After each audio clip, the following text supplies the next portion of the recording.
네, 국회의원 이성만입니다. 오늘 갑자기 검찰에서 구속영장을 재청구했다는 그런 소식을 저도 오전에 언론기관을 통해서 들었습니다. 제가 4월 12일 날 압수수색이 되고 6월 12일 날 국회에서 체포 동의안이 부결됐습니다.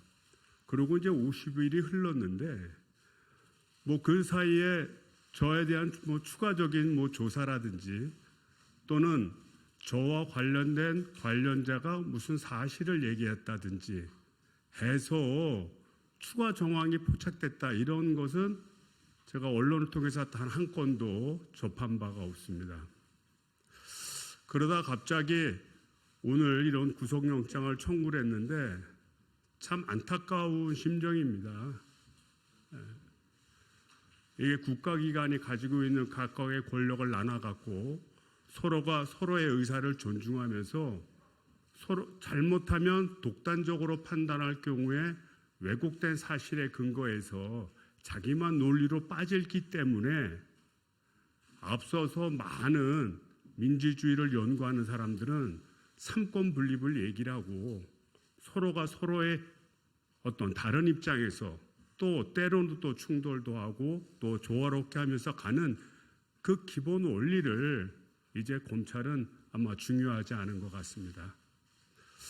앞으로 이 점에 대해서 저는 어떤 법리적인 차원에서 최대한 준비를 해서 그동안 우리 국민들이 참 검찰 앞에서 참 비참한 마음을 가지고 참담한 심정으로 고통을 많이 겪었겠구나 라는 거를 제가 몸소 깨달은 것 같고요.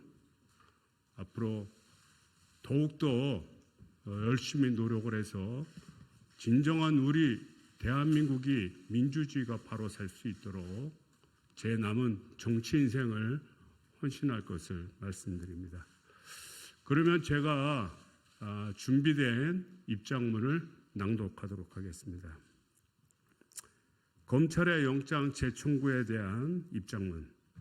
검찰이 저에게 또다시 영장을 청구했습니다. 지난 6월 12일 체포 동의안 국회 부결 이후 검찰의 추가적인 소환 조사 요청은 전혀 없었습니다. 오늘 법원에 청구한 영장에도 새로운 혐의 사실은 없었습니다.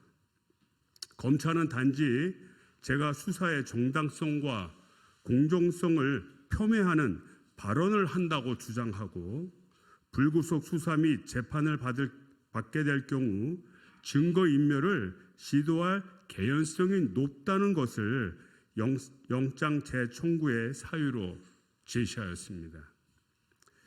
검찰의 영장 재청구 사유에 대해 묻지 않을 수가 없습니다.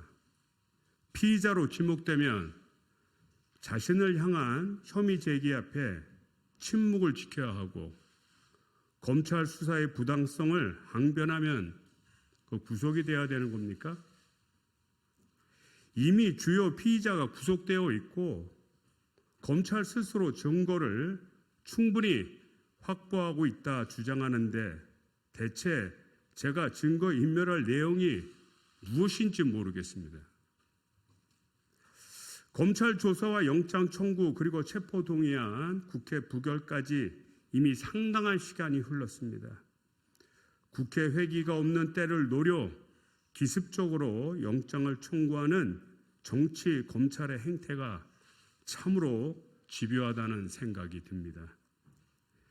이런 기습적 영장 재청구는 국회 의결사항을 전면적으로 무시하는 명백한 정치 행위입니다.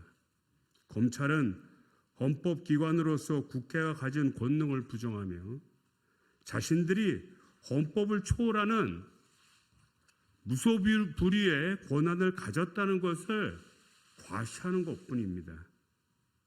또한 국회의 동의가 없음에도 틈을 노려 국회의원의 인신을 구속하겠다는 것은 지역 주민의 대표인 국회의원의 의정활동을 봉쇄하고 특정 정치 세력을 비호하기 위해 검찰권을 남용하는 것이며 이는 곧 국민에 대한 도전이라고 생각합니다. 이런 끝없는 구속 시도는 검찰이 짜둔 기획과 의도대로 사건을 끌고 가기 위한 치졸한 정치 행태일 뿐입니다. 야당을 향한 검찰의 집요한 공격에 대해 국민의 한 사람으로 참담한 심정입니다. 국민의 대표기관인 국회에 모욕을 주고 특정 정치 세력을 위해서 앞장서는 정치 검찰의 행태에 국민의 한 사람으로서 분노를 느낍니다.